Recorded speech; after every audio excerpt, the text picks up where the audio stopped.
Hey everybody, welcome to Forensics from my back patio. I just wanted to talk about bullets today and do a quick demonstration about the components of a bullet and what are the terms, what do you call it, right? Because we all need to know what things are called when you're at a crime scene in order to document that. So there are proper terms that you should use, and we're going to go over those today. So we're going to talk about the components of a bullet, what a bullet is made out of, and how does it work. Okay, so I have here a live round. Okay, live meaning it hasn't been fired yet. The different parts of the bullet, and we're going to dissect this bullet in a second, but they are made up of a cartridge case, the bullet itself or projectile, and inside is gunpowder. Okay, gunpowder is not an explosive, okay, meaning it doesn't go boom, okay, it doesn't do that. It's more of a propellant, it's more of a controlled burn. So on the back here, on the flat part of your live round, your bullet here, is called the head stamp, and on the head stamp it has the manufacturer and the caliber, and the caliber is the size of, or the diameter of the bullet. So in this case here we have a 9mm Luger, okay, Luger is the manufacturer on here, and in the center there's this little center circle, if you can see that, and that is called the primer. Okay, so when you have a bullet inside of a handgun, you pull the trigger. The firing pin hits the back of the primer here and it ignites, creates heat, and it creates a controlled burning, and it fires and ignites the gunpowder that's kept inside of this cartridge case. That helps force or propel the bullet from the casing through the barrel of the gun out into the intended target or target that's nearby, basically, because not everybody is a good shoot, meaning they're not going to hit their target all the time, but it's going to hit something. Okay, so that is what happens to a bullet. So let's separate this, and to separate it I'm going to use what's called a bullet puller. I'm just going to place the bullet in here, and I'm just going to use force from this to separate the bullet from the cartridge case. So I'm going to stick my 9mm bullet for live round in the holder.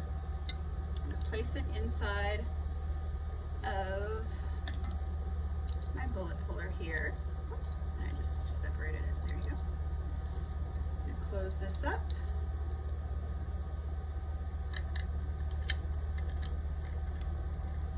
And then with a little bit of force, I'm going to separate them. So I'm not creating the heat to for the firing pin to hit the primer here. I'm just creating enough force to separate the bullet from the casing, and that way we can get the gunpowder out and take a look at it. Okay, so to do that, I'm just going to hit it on a block of wood a few times, so bear with me, it might take a few tries.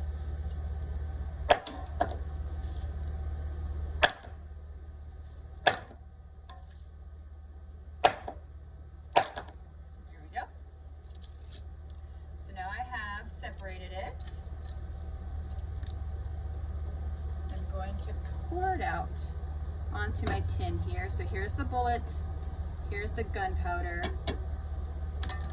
There's a couple different gunpowders too. There's the flakes, and then there's the ball gunpowder, okay? And it's just the type of burn that it's going to create. So this is more of the ball gunpowder, if you can see that. And here is the bullet that separated from the casing, and the casing is now considered a fired cartridge case because it no longer has the bullet attached to it. So once it's been fired, it would just be a fired cartridge case or an FCC. This now becomes a expended projectile. It has been fired, it's a projectile that has been expended from the casing. This is considered an expended projectile. Okay, and this is the gunpowder. So when this gunpowder is in here and the firing pin hits the back, the primer, that little circle spot on the head stamp, it ignites this. So what does it look like when it's ignited? Now remember, gunpowder is not an explosive. This is not going to explode here in the air. But with a little bit of heat creating that fire, it's more of a controlled burn. So let's take a look at that. Let me put this down here so I can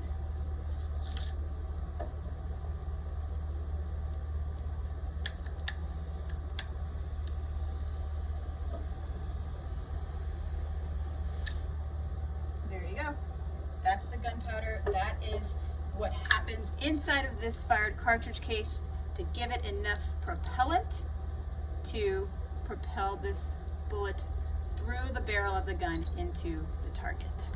Okay, so there you go. There's a little bit of terminology and a little bit of info on how bullets work.